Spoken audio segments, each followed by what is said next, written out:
In 2018, I remember seeing a gameplay trailer drop for Generation Zero, Avalanche Studios' next open-world shooter. Set in the 1980s, the trailer explains that your home has been invaded by an army of Skynet robots, and you and your three buddies have to fight against the machines, boasting things like waging a guerrilla war against the invaders, playing seamless co-op, scavenging loot to upgrade weapons and survive, stealth gameplay, open-world exploration, and Horizon Zero Dawn combat of tactically dismantling robots for parts. I remember being so fucking hyped for this game. But come the game's release in 2019, and the game landed to very mixed reviews. A lot of people praising the game for its combat and its gameplay, but equally voicing frustrations towards a plethora of bugs, mediocre crafting mechanics, a map that felt lifeless, aggressive pricing of DLC, and systems that felt incomplete. And given how stacked 2018 was with games like Red Dead 2, God of War, Divinity 2 Definitive Edition, Among Us?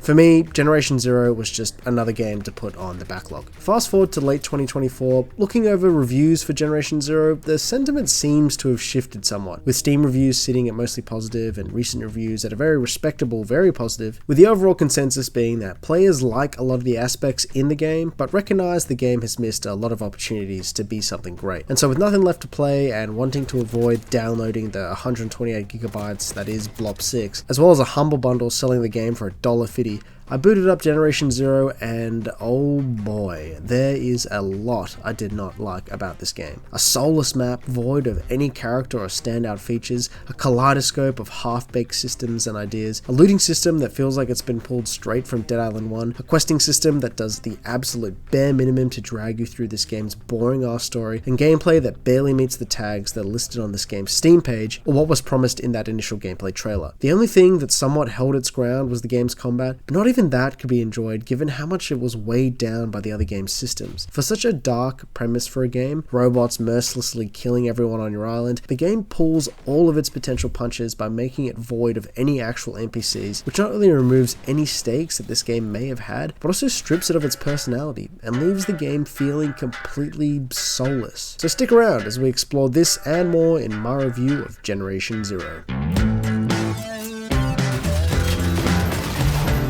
Do you know where everyone is? Those machines, they just showed up out of nowhere.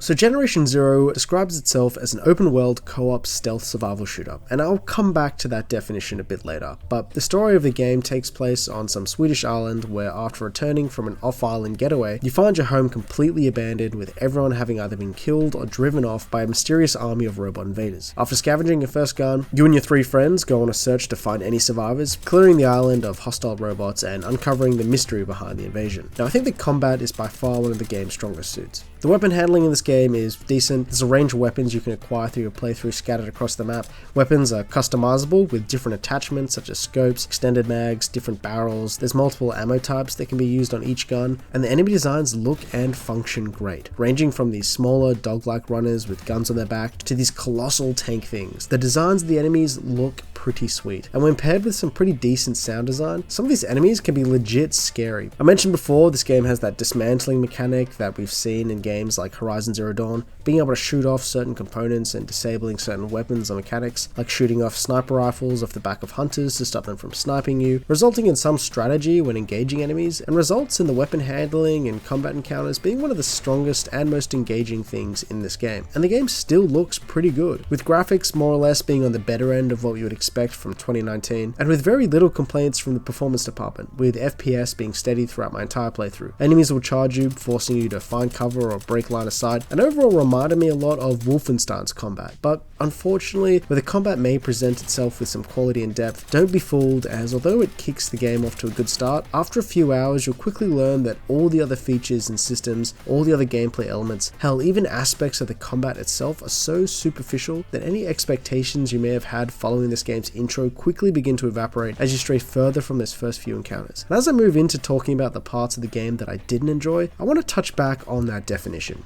This game calls itself an open world co-op stealth survival shooter. And if you were to take it by definition alone, then this game technically does meet those tags. It is technically an open world. It does technically have survival elements. It does technically have stealth. But these systems are so underbaked and shallow and miscalibrated that they barely constitute the right to have those tags. The open world is pretty big. I actually think the map is a pretty good size for this game, but it feels so much bigger than it actually is due to it just being so uninteresting, both in design as well as in its locations. The map is split up into like 8 different sections, each hosting small towns to bunkers to the occasional army facility, but for the most part there is no structural difference to the areas on this map. There's no design elements that differentiate the areas from one another. It's just all forest, hills, and farmland. There's no fauna, there's not a single animal in sight, and there's nothing really interesting with the world design. And you may argue, well, all maps don't have to be revolutionary. It's more about what happens on the map, or the towns, or the locations, and how the missions complement the map. But the towns are just as uninteresting, reusing the same housing assets across every single one of its locations. And so for the entire game, you're either just traveling across this lifeless map, entering the same buildings that you've seen 20 times before, getting whatever quest objective you need to get to, which I'll touch on shortly,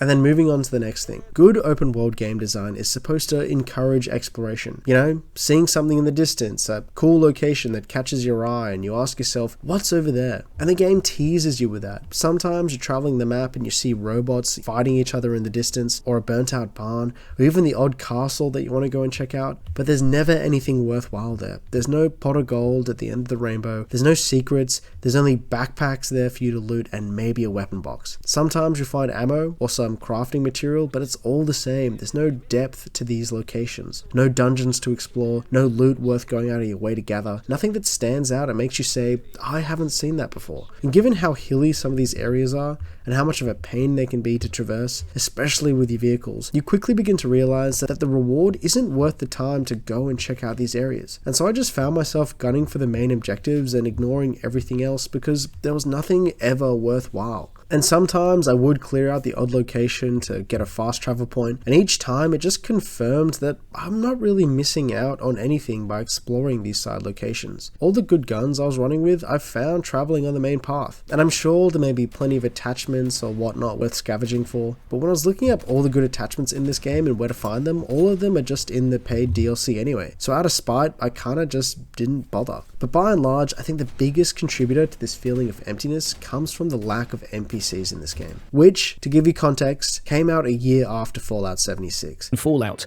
has been, or would be, a very dull combat simulator if you took all of the NPCs out, and a pretty dull walking simulator as well. I wonder if seeing this game implode a year before their own game's release made the devs of Generation Zero brace for impact. Don't get me wrong, there are some NPCs. Specifically, there are 2 NPCs that you'll meet early on that give you some dialogue and run you through some missions over the radio, and you get this idea that you'll eventually find more survivors later on. Now, all we need to do is head to Salthamn and meet up with everyone, right? Like, the trailer boasts that it has guerrilla warfare, and so you may think, okay, we need to liberate towns and rescue people and slowly rebuild the population and reintroduce life to the island. But after those initial 2, I did not encounter a single NPC. Damn it, not another squad gone. Everyone is always dead. This is bad. Shit. And those 2 that you encounter at the beginning eventually stop talking to you about a quarter into the game, and so for the remainder of it you just get fed dialogue from these tape recordings and notes left around the map, making the game feel absolutely lifeless. It makes the whole purpose of this game feel kinda mute. You're not liberating the island so that people can reclaim your home. You're not liberating the island at all. Everyone's already gone. There's no stakes involved here. There's no one to fight for. And so you may think, well, if I'm not liberating the island to rescue survivors, what am I doing? And this brings us to the mission design. The primary objective of this game is more or less figuring out what happened on this island. To do so, you venture across the map to locate these control bunkers, which have a control board that give you 2 or 3 main missions that you need to complete to clear that area, and that's about the extent that you'll be doing in this game. Initially, I thought that since activating these control boards, you get given some dialogue about people fleeing to certain safe houses, and the purpose would be to go and rescue them and link them back up to the control point, like some Death Stranding type deal. But every single one of these main missions played out the exact same. They all require you to go to some location, pick up some tape recorder or some letter that tells you that the people in the location either fled or have been killed, and then that's it. the mission is just over. And all these missions are isolated from one another. None of them build onto the next one or build into some overarching plot. They essentially just feel like side missions, as barely any of the main missions link to that greater story. Like this one mission, which was one of the last missions of a particular zone, had me go and check out if this bridge was a way off the island. And so I go over there and the bridge is destroyed, and you may think that the game would go something like, "Ah, damn, there's really no way off this island," or "we need to find another way out." You know, go through that drama and reflecting on the struggle and the process and trying to escape this island. But no, instead you get there and you find the bridge is destroyed, and the game literally just says, go and find Alpha Squad or something who are right next to the bridge, and then you go and collect a note, and then the mission just says complete. There's no dialogue, there's no internal voice that you get to listen to, there's no narration whatsoever. The mission just kind of ends, and then you're left standing there with your fucking dick in your hand. And then you think, okay, so the bridge is destroyed. Do I find another way out? Do I search for survivors? What do I do now? And so you check your map and the whole area appears to be cleared. And so you venture off to the next bunker and they give you a next set of missions that no way relate to the current ones that you just finished. There is no continuation here. Each zone is completely separate from the next and each mission is its own thing. And so the story doesn't flow. It doesn't build out. And all of these control bunkers are exactly the same. There's nothing interesting about them. There's no unique qualities to each of the bunkers that you might expect from like the Fallout games with their vaults. They're all just a maze of concrete tunnels with what appears to be very sturdy doors that begs the question, how did these robots even get into these bunkers anyway? And every mission was just structurally the same. You would just go out to location, pick up some MacGuffin that spits out some dialogue to you, and then the mission would just end. Sometimes there's enemies there that you need to fight. Other times, there's not a single enemy in sight, meaning that you just get to stroll right on through, pick up your recording, and stroll out. Only one area in the map felt like it actually linked to some form of plot, where you had to destroy the robot's production site, but that was at the very end of the game, and so you get so used to just skipping through all these missions because they don't add anything to the story or have any interesting gameplay designs, that I just didn't take in any of what I was supposed to be doing. It was very clear that majority of the missions weren't designed with the map or location in mind, and felt very much like the developers just created a map, put in some building assets on top of it, and then selected a random house and said, yep, let's put the mission objective in this one. Meaning that none of the locations really stood out from one another. It's all just the same. It all just blurs into the same grey slop. And then the game ended with some fucking crazy Portal 2 style ending that almost blindsides you with how tonally different it is from the rest of the game. I mean, the whole game doesn't feel tonally right, as the military supposedly couldn't handle this robot onslaught, yet you, some random dude who's never used a weapon in his life, can somehow single-handedly wipe out an army without issue. I get that a lot of open world games are like this, and that Far Cry 3 was really the only game that did this kind of zero to hero vibe well, but here it just feels particularly unbelievable. And although I had some praise for the combat, due to this basic mission loop and lack of any interesting map design, combat encounters feel like you're just fighting for the sake of fighting. There's no driving force pushing you through enemies, there's no loot at any particular location worth clearing out enemies for, and given that the best way to complete the mission objectives is just to ride in, grab the objective and ride out as fast as you can, I found myself lamenting any of the times that I was stuck in combat because I knew there was nothing significant or meaningful waiting for me on the other side. And the stealth, man. Calling this a stealth game couldn't be farther from the truth. For starters, the enemy's detection radius is so huge and so sensitive that half the time you have this detection meter on your screen with no idea where the enemy is or how they're detecting you. Given that every mission just requires you to get in, grab the objective and get out, you're better off just rushing in and collecting the objective and getting the hell out of there rather than trying to do any form of stealth. It would just be a waste of time. Part of this comes from the fact that for most of the game you won't find any weapon that can actually one-shot enemies, meaning there's no actual way for you to take out enemies stealthily, as you always need to unload a full clip, if not more, into an enemy, meaning that after that first shot they will detect you and alert their buddies, which just wipes stealth off the table. As a result, the only feasible stealth approach is just to avoid combat altogether. But given the lack of reward you get for completing missions, loot, story or otherwise, it's just not worth the time to try and do stealth when you'll likely get spotted anyway given the enemy's huge detection radius and sensitivity. So the the game more or less forces you to always avoid stealth, as it's just not worth it.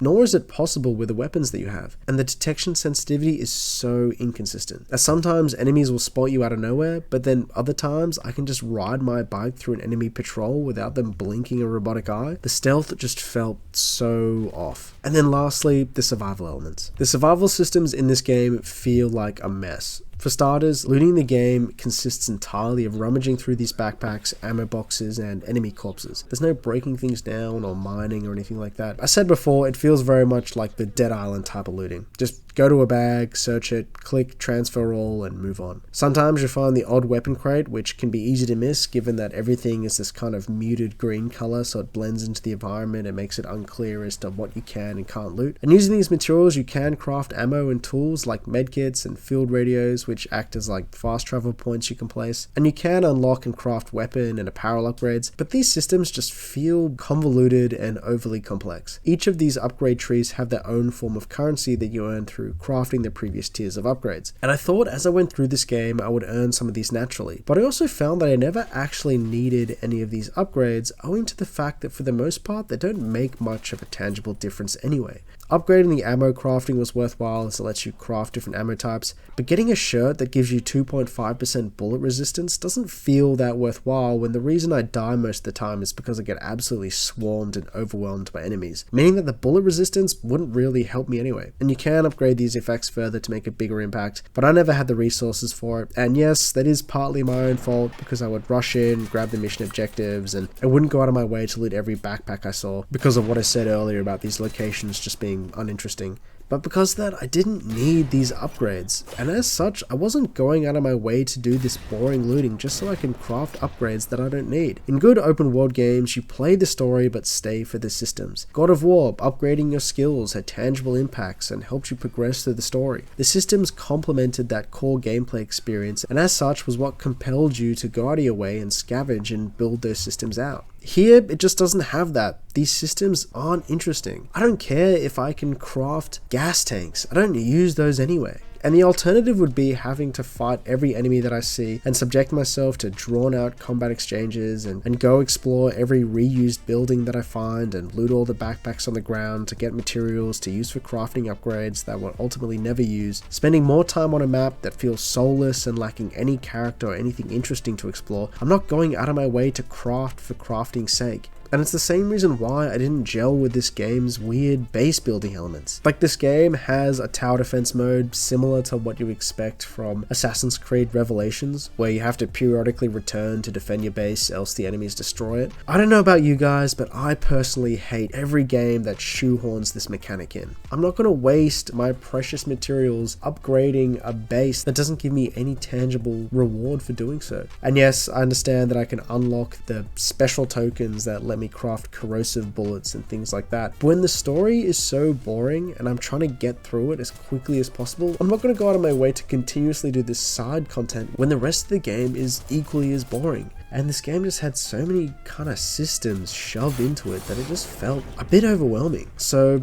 yeah, I can't really recommend Generation Zero. Don't be fooled by the trailers. Although you may see some looting elements and some stealth gameplay and some open world, those systems go no further than what you see in that trailer. This game is superficial. And that's the crux of it. This game asks you for your time to invest in this base building and crafting side of things, but doesn't respect your time with its shitty campaign missions, boring and lifeless map, repetitive gameplay structure. And so why should I invest my time in clearing control points and doing these hunter missions when I haven't been offered anything worthwhile in the main storyline? And given the lack of NPCs, the lack of meaningful story or narrative, the lack of interesting mission design, and the absence of anything that would provide me with any reason to care for what is happening in this game, Generation Zero feels completely soulless. It is, by all intents and purposes, a game. A game that has you shooting, a game that has things to upgrade, a game that has loot, but that's it, and so I can't recommend it. Although you might find there are things that you may like in this game, given how little the game offers you outside of the combat, you'll quickly begin to see that the depth this game teases you will extend no further than the first few hours of this game. It doesn't respect your time, and so you should respect it. Thanks for watching, guys. Catch you in the next one.